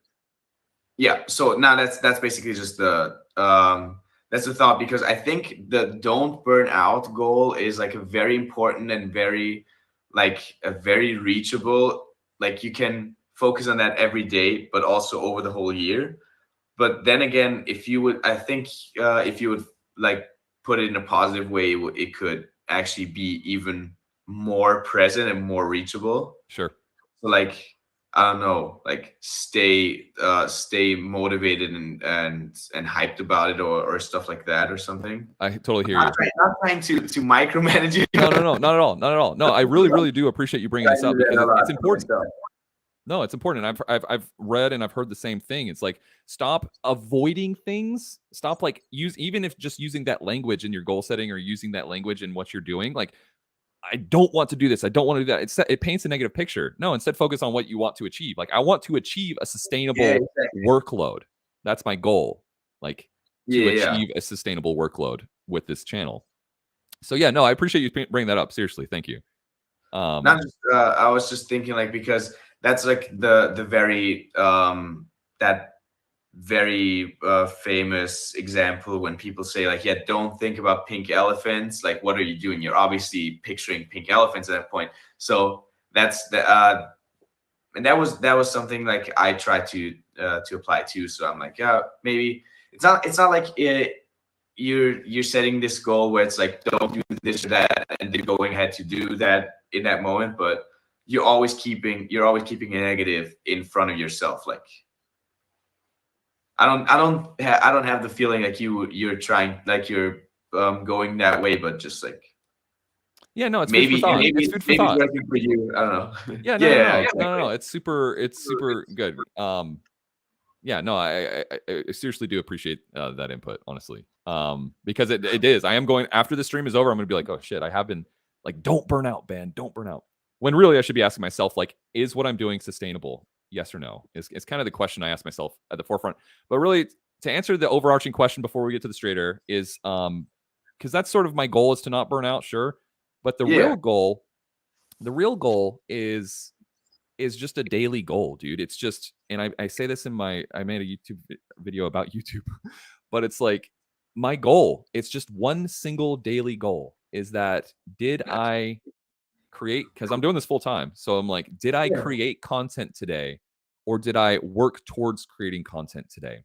And that could mean 5 minutes of thinking up video ideas. And that's it. That's working towards content. That's it. So it can be as much or as little. I give myself as much latitude, again, so that I make this sustainable. And I'm going to avoid saying don't burn out. Nah, I'm not trying. Like I said, I'm not trying to like tell you what to do or not. I was just like, dude. Like, something I like to think about. But yeah, I mean, like you said, that's a good thing. If it doesn't matter if it's like 5 hours or 5 minutes, but also the time you're taking off specifically trying to create content is like recharging time. You need that. Totally. You take it, right? And just like, maybe just, and that's what I do too. It's just like, when I'm not skating, I'm trying to fully take in that time off skating and like fully be in that moment, and like, recharge for skating, recharge for filming, or whatever's happening. Right, dude, 100%. I mean, and you say it really well. But basically, like, it can be more important for your channel that you take time off than actually making content, and it probably is. You know what I mean? Yeah. Because you come back recharged, refreshed, full of new ideas, and excited about what you're doing, and that comes through your content. Shows that you're excited. So, anyway, any questions or any comments in the chat that you want to address or anything? Or can we move on? Sometimes like I missed context on many of those. I'm like, what is happening? Bro. I thought there was a question in there that was really interesting, but yeah, dude, that's the best thing with the chat is like, you'll like see a question, or like you'll see someone referencing something from like 10 minutes ago, and you're like, shit, I don't remember what I said about that 10 minutes ago, and yeah, it's a funny dance, but anyway. Exactly. Alex makes a great point. Got to take time to sharpen the saw, or we won't be cutting down any trees. That's exactly right, dude. Exactly. That's right, dude. Very well put. Ben says for the poll. So I did put up a poll in the chat. I don't know if you can see it. It's on the YouTube. Oh yeah. I got the YouTube on the other side. Okay, yeah. So it says, do you do big gaps? Almost 80% no, which is not surprising. But Ben Ace here, But Ben here, the big time supporter, thank you, Ben, for being here, man. Says define big gaps. And man, the ball is in your court on that one. Whatever is a big gap to you. You know what I mean? Because who is oh man, who's the dude that jumped the massive double set? Oh, Eric. Yeah. Dude, brain fart. That's another thing alive. Like your IQ goes down 50 points. I swear to God. But his big gap definition is a whole lot different than mine. So yeah. Anyway. All right. Cool, man. Do you want to talk about the straighter here? I wish it was in higher resolution. Let's see if we can do that. That's a big gap for me. That's all I can say to you right there. Dude, like, it looks so steezy. Or 10 stairs, maybe. Just no way. I'm just not the guy for gaps anymore. I'm with you. I once jumped a double set. That was it. That was a big one, though. Yeah. Proud of that one. Like, this one's cool. This one has character because, like we were saying, like there's a lot going on, right? There's the bikes, there's the rail, there's the pillars, there's more to it. The thing is, like, I was thinking about skating the rail and jumping over, like doing a backslide and landing on the other side. And just as we were trying to get there and wax the rail, someone came there and locked their bike next to the rail. Like, all right, what now? Like, yeah, what are we doing now? So yeah, that's how the gap thing came up, actually. Yeah, that's what. But no, it looks super steezy, man. You rinsed it for sure. It was scarier than I thought. Like when I took off and like I was like the first time I did it 2 times, and the first time was so close to actually hitting the last step because the angle was kind of awkward. Yeah. You know, I have a self-serving sort of a personal question. When you guys were doing this tour, did you guys get like busted or kicked out of many spots, or how was that?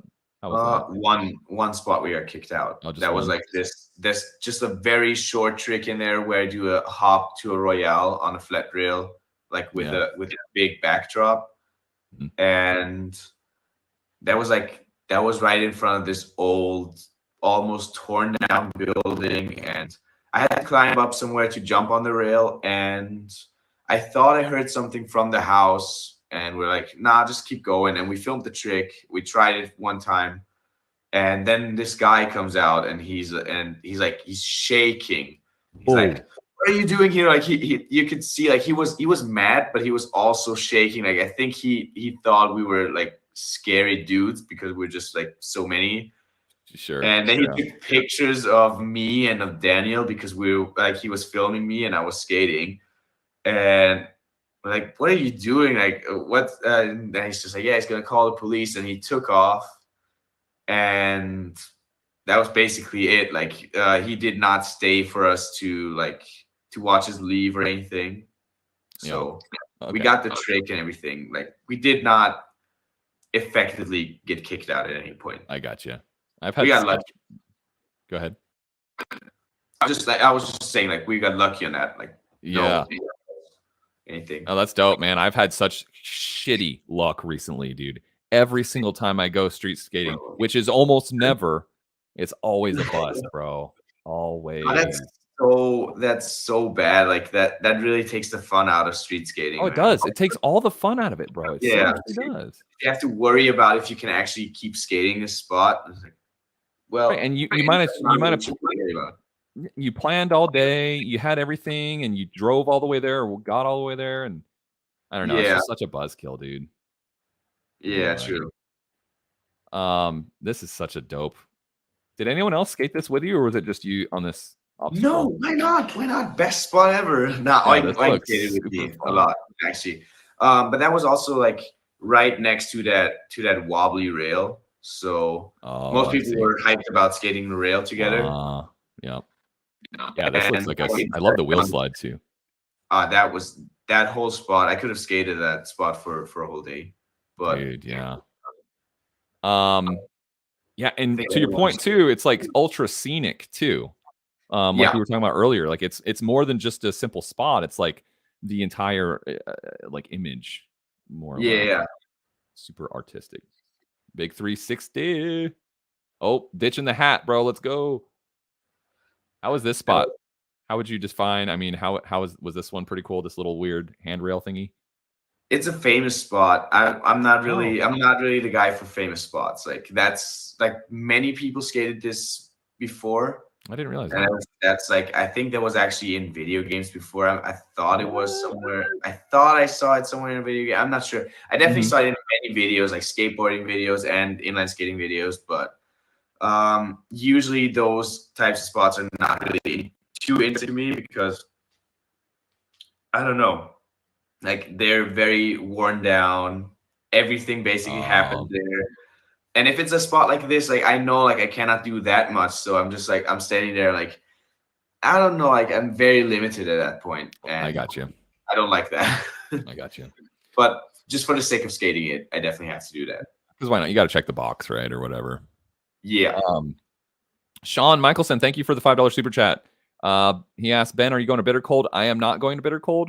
You're not going to Bittercold and not Winterclash. Yeah, it's like the question is, what am I going to?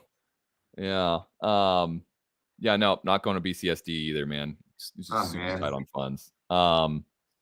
So yeah, I mean, I guess that's a pretty good segue into BCSD. You want to talk about Bittercold and kind of your thoughts on that? And I mean, that's coming up. Bittercold. I'm bummed that I can't go because, well, it's just it's a far trip out and very. I don't think I actually know people from Detroit. It is in Detroit, right? Yes, I think it's Detroit area. Yeah. So I don't really know anything or anyone around there. So it would be it. I should have planned way earlier, and I thought they were trying to revive the whole competition, but just the other day I read that this is going to be like the final one. Right, one more time. This is it. Yeah, like one last time. Like, come on! Like, if I knew that, I would have probably started planning early on. Right. That's so, yeah, man, it's gonna be interesting. How long are you gonna be? Are you just kind of coming in and out for the BCSD and then heading back, or are you gonna be stateside for a little while? Who now? Me. Oh, yeah, you.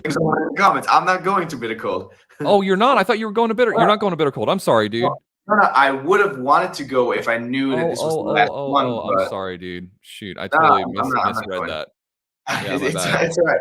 But yeah, I used to watch all those videos, like all the coverage all the time. Like I was so excited about just this comp in general. But right, it's like the American, the US. I feel like it's been I've not gone to either, but from what I'm told, it's kind of like the American US version of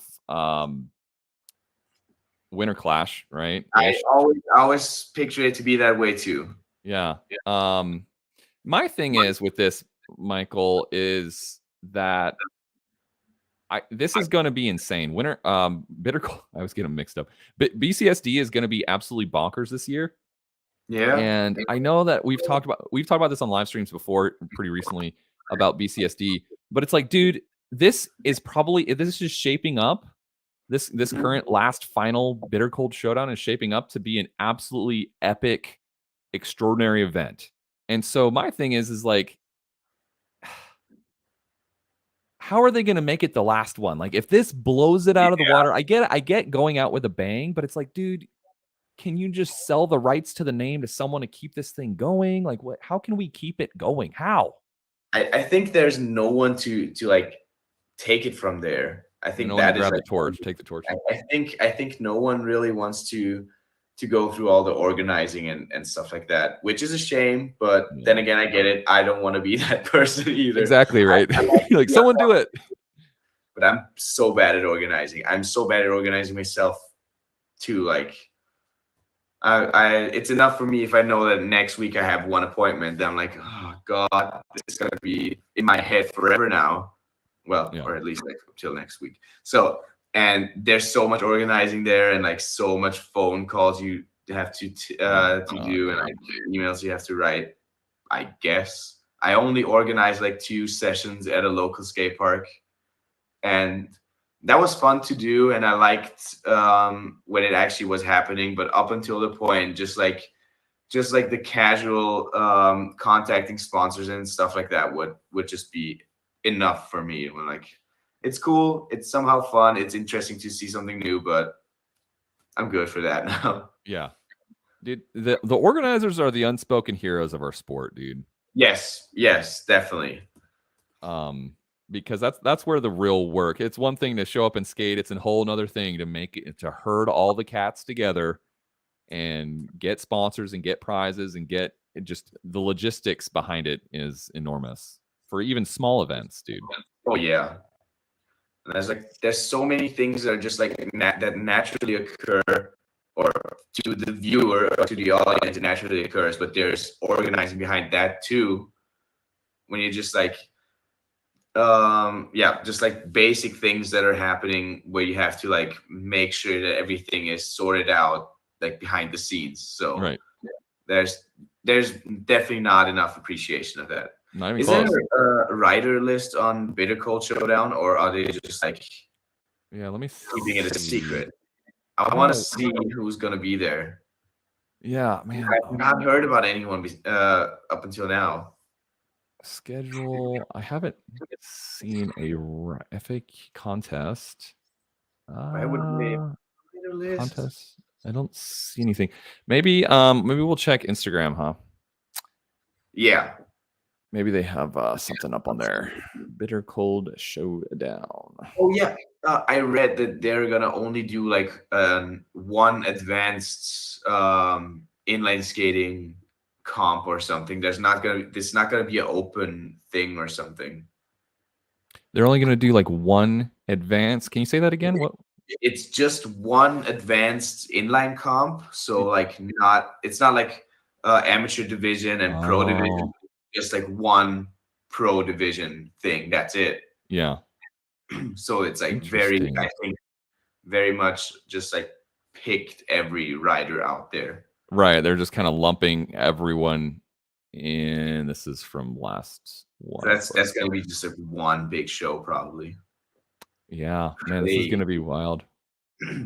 If the list is anything like Winterclash, which is the rider list is absolutely freaking insane. It's gonna be any people that are gonna be there yet. Sorry, are you saying have they shared who's gonna be there? I'm trying to at least just a few of them, maybe not all of them, but just like I don't know, just like a few names too. Right. Yeah, that's what I'm looking for. I don't see any kind of list or any kind of teaser of. I mean, Julian Cadeau. There we go. Julian Cadeau. There we go. All right. There we go. So he'll be there. Very, very promising for this. Yeah, comp. he's just a lunatic with some of those tricks, man. Yeah, I can't seem to. I don't even know. Did Cadeau win a Bittercold Showdown at one point? Sorry, what was the question? Did Julian Cadeau win a Bittercold Showdown at some point? I don't know. What's the winners, like who won? Well, that's what I'm. Part of what I've been trying to see too is trade show schedule contest. They don't seem to do it like Winterclash did, like previous winners. I'm sure it's probably somewhere, but previous. Yeah, man, I don't know. I can't seem to find anything specific. But yeah, it's shaping up to be either way. I'm sure it's going to be insane. Everyone's talking about it. This is one of those things. Winterclash and BCSD, like those are going to be the big ones this year, I think. In addition, that's such a good thing that those comps are happening, like to start the year off, because that was always a thing about Winterclash. Like it's just the right kickstart for the year in skating. Right. It's like it's still pretty cold in most of Europe, but you just saw so many people that you haven't talked to in a while. You saw so much skating. You maybe even did some skating there. Yeah. And yeah, that's the right energy to get back home and just make the best of the situation that's still happening. Yeah, totally. Weather-wise, Yeah. We got there. Ben Wise won 2 times.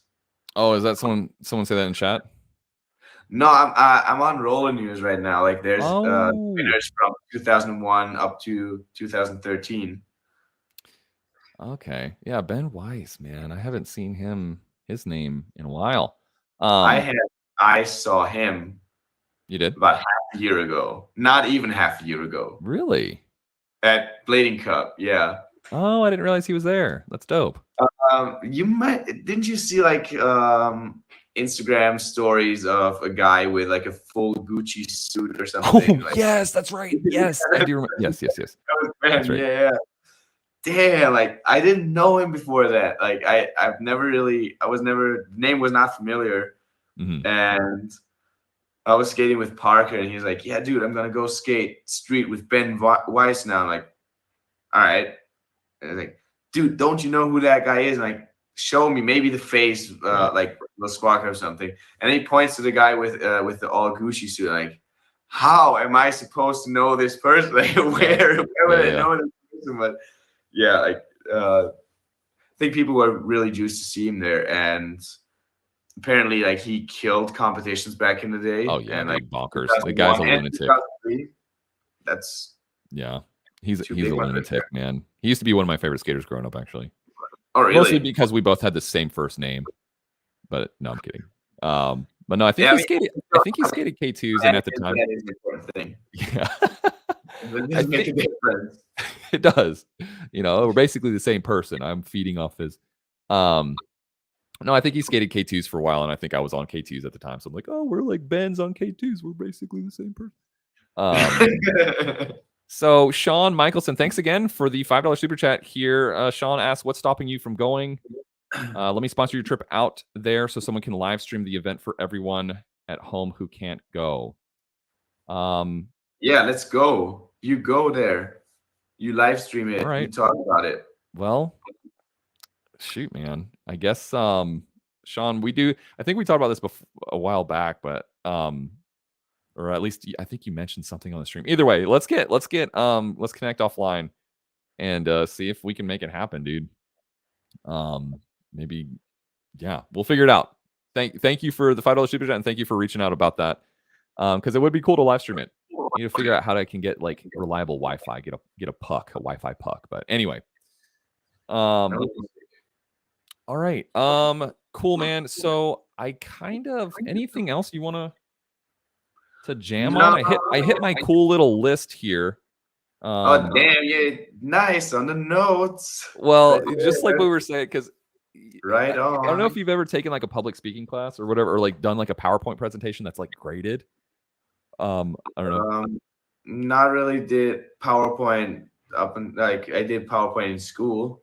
Yeah, I guess that's what I'm getting at. So like when you get, it's like, you know, it just reminded me of what we were talking about earlier with YouTube videos, where it's like you script every single word and then you basically just end up reading it, and it's not that good. And the same thing with like giving PowerPoint presentations. Like the best ones usually have like 2 words to be like, oh yeah, that's where I was. You know, that's bullshit. No, it's BS about this. Exactly. So I think it's important to have like something to cover. We talked about this earlier, but not to script everything word for word. So very true. Still very relevant. Yeah. Just circling back. Yeah, man. Anything else you want to jam on? We can open it up to the chat for questions. Not that it's been closed, but yeah, no, we let's maybe do like a 5 minutes. Maybe there's something from the chat. Like I'm gonna scroll through the chat for a bit. Go for it. Go for it. I think like we did a lot right now. Yeah, we did. We're coming up on 2 hours. Oh damn! Wow.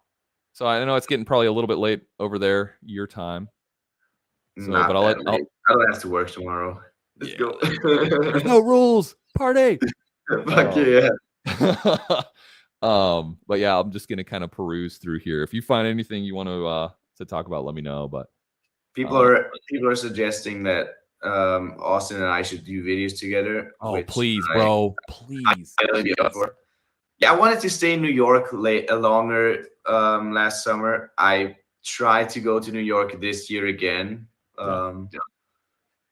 So New York's the way, probably. Yeah, dude, I would love you and Austin have such a good vibe, and you have super fun. Like your skating complements each other. I don't know. It's just we only skated together once. I mean, just the one time it was like, we have this back-to-back clip. That's it. yeah. There was never any other like longer form content on that at all. I think I might have just filled in the gaps in my head. No, there was nothing more than that because there was nothing more than those 2 clips. Oh, there was the comp was over, and I actually took my skates off already, and I think I had like 2 or 3 beers, and Austin was like, "Yeah, let's do the we could film a trick together," and I told him like, "Yeah, I think I'm out. Like, I'm not drinking and skating because it's just too much." So I waited for a bit, and I'm like, you know what, like. I was walking around. All I was thinking about, like, all right. I mean, you can just do one line there. That would work, you know. And then I put on my skates. It was the most awful feeling in the world because I was skating in the heat the whole day, and getting back into those skates just terrible. Yeah. It's never fun. Yep. And then we put in some work to just everyone to each one get one clip, and that was fun times. I was wearing my I Love New York shirt. That's right.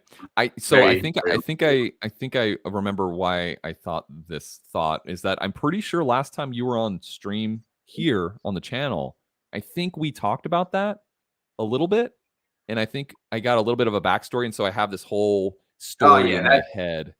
Yeah. I don't know. That might happen, yeah. That's probably it. I don't know. I'm probably just freaking crazy as usual. Somebody asked, what skates would Michael skate if he didn't skate sways? Probably old sways I found in my room. No, but if the sways never existed, hard to say. Like, I haven't really thought of options lately. I do have a pair of Aeons at home that I skated twice. And I really enjoyed skating Aeons those 2 times. Like, they actually really fit well, and they felt very comfortable right away. Mm-hmm. But I guess that was just a bit of an image thing. Like, if I would just skate those for a bit longer, those would probably be my go-to skates. But I like to see myself on the sways, and I feel comfortable on it. And I like that I'm able to do customize just a bit, like the sole plates, different colors from the boots, and then whenever I feel like it, I would just put the same color on again. You know, just having the option to switch. Totally, absolutely. Yeah, the Aeons are definitely a trade-off. They have their strong points and their weaknesses. But no, man, you look good on the sways. Yeah, they look really good on the sways for sure. So, anything else? Nathan, a yellow top acid shirt? I'm not sure. Are you? Did I miss something about a yellow video? Yeah. What was your first pair of skates from Tom Spencer? Rollerblade TRS Downtown 5s. Nice, dude. With the stock flat setup.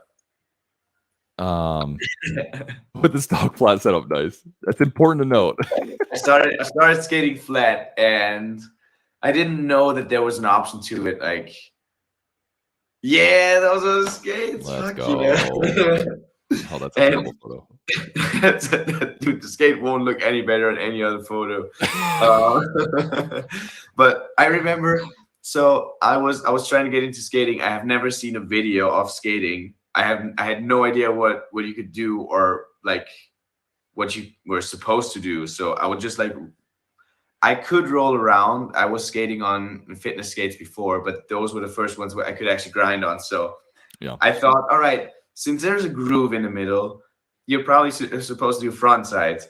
And I didn't have a rail there, only a ledge. And oh boy, I was like, yeah, but with the middle wheels, like, you're gonna get stuck. So what I tried to do is just approach at such a deep angle that I would lean back so far that my wheels could not touch. Right. That's how I learned front. Are you saying just like a super UFO kind of thing, or just like leaning back? Like away from the ledge. Right. Oh, super scary, so sketchy.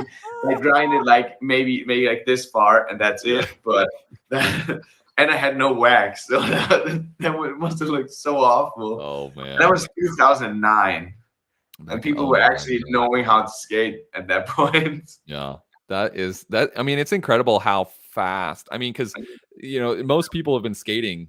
Like, I don't know anyone else who's skating at such a high level. I mean, I'm sure they exist, sure, but like I don't know anyone else who's because you basically say you started in 09, right? Is that right? Yeah. Ish.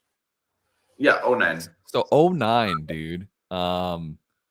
Like it's just incredible to me, like the maturity in your skating. It looks like you've been skating for a lot longer, I'll say. I'll leave it there.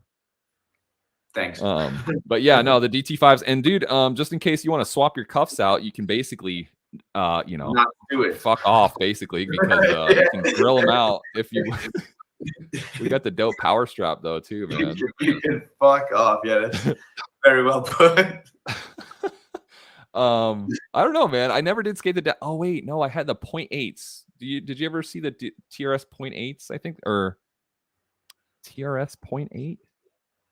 You have to show me. Yeah, I'll show you. It was like a weird high-low setup. And I barely remember ever skating these, but I skated them for like a year or something. But they had some ridiculous frame setup from factory that was like this crazy high-low setup. I keep clicking these damn inline roller warehouse links and they don't go anywhere. Let's see. I don't think this is gonna work very well, but so these were them. They're kind of similar to the downtowns. I'm sure it's like the same show. Oh wow. Okay. But you can see I think you can see the rocker bowl, but I think you could skate up to like something like 68 or something, like huge wheels, dude. Yeah. And I guess they have anti-rocker here, but I think maybe they did come anti-rocker. I don't know. They were pretty dope skates. They were super stiff though. I don't know. I wish they had more flex. They look absolutely stiff. Yeah, they were so stiff, dude. Super duper stiff. But so for some reason, I feel like the liner looks like it's made out of plastic. Yeah, it just looks. Yeah, these were not my favorite skates. I literally basically erased them from my memory. Skates, right? But yeah, it's funny reminiscing on. We should do. Oh man, we should actually while we're live. I don't know if this is gonna work. Yeah, dude, if someone had a pair of Downtown 5s and sent them to me, I would definitely just try to find my oldest clips and redo them in them. That would be so sick, dude. All right, I'm gonna do a poll, bro. I'm gonna do a poll, left or right. But you have to define like which one actually, like left or right, like which one looks better or which one looks worse. I guess, yeah, which one better? Let's keep it on a positive side because, well, which one is better? Which one looks better? Okay. I mean, winner by default is right because there's a flat setup on. I like bringing that in. I mean, of course. So that's like a handicap. It's like they're DT Downtown 5s. Yeah. Right. Yeah, so if we can just ignore that, the hand, sorry, we'll see what people say, but yeah, man, that's so funny because those were one of my first pairs of skates. Actually, TRS details were my first. Well, I had K2s. Yeah, never mind. I'm all over the place right now. But yeah, man. Anything else you want to jam on before we start kind of wrapping it up a little bit? No, not really anything. Yeah. Anything left? I feel like we got a good amount of like very present topics. That's pretty sick. Yeah. Sometimes oh shit, I just messed it up. Sometimes I do like to just like scroll through Instagram on live, which is a little bit of a dangerous game to play. Because of my strange interests that we won't talk about. No, I'm kidding. No, just like it's like a really lazy news show. It's like, oh, let's scroll through YouTube and see what the new edits are together. Let's scroll through Instagram and see what's going on together. There is always so much happening, and then you drift off from something that's present to something that's somewhere in the past, and then you just like start reminiscing on certain things, and it's just right, like we're doing right now with our goofy rollerblade. Yeah. I think that the struggle too is like it's hard in the beginning to allow that to happen. You have your itinerary. We're going to talk about this, and this, and if we talk about anything else, we got to get back on track. Like, no, just let it go where it goes. Whatever. I have a question for Tom Spencer. Are you still skating? because if my first skates were Rosie's Grals, I would have stopped. I'm just letting you know right away. The Grals, dude. Man. Dude, no, those are no. There's no excuse for this skate. Like, no, sorry. I had to say it. Like, I will say, man, Blake Dennis in some Grals. I don't know how he did, but he made them actually look acceptable. I don't know if you remember Blake Dennis or not. I know you're a youngin.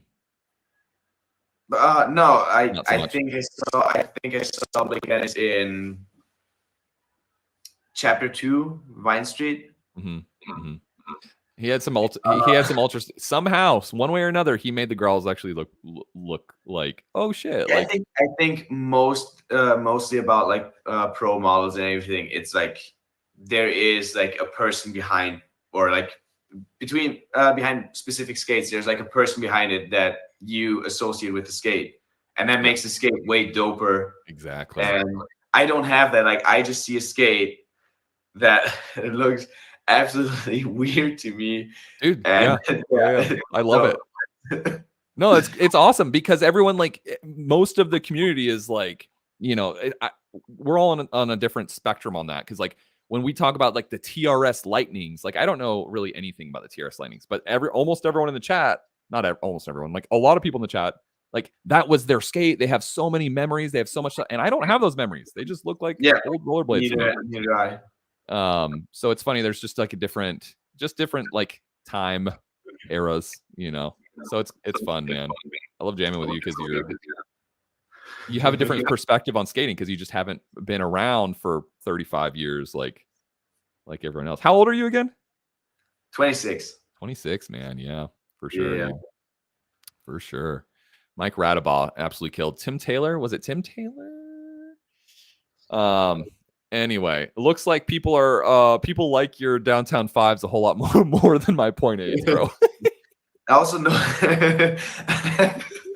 I also noticed that people are not really vibing with my statement on Grals right now. Like, I see many people are very hyped on that skate. So I had a feeling anyone with that, but yeah. Yep, I had a feeling it was coming. There's the Grals definitely are an interesting. Yeah, make risky statements, right? Sorry. Make risky statements. Exactly. It's like, you say it on live, you just can't take it back sometimes, unfortunately. Oh yeah.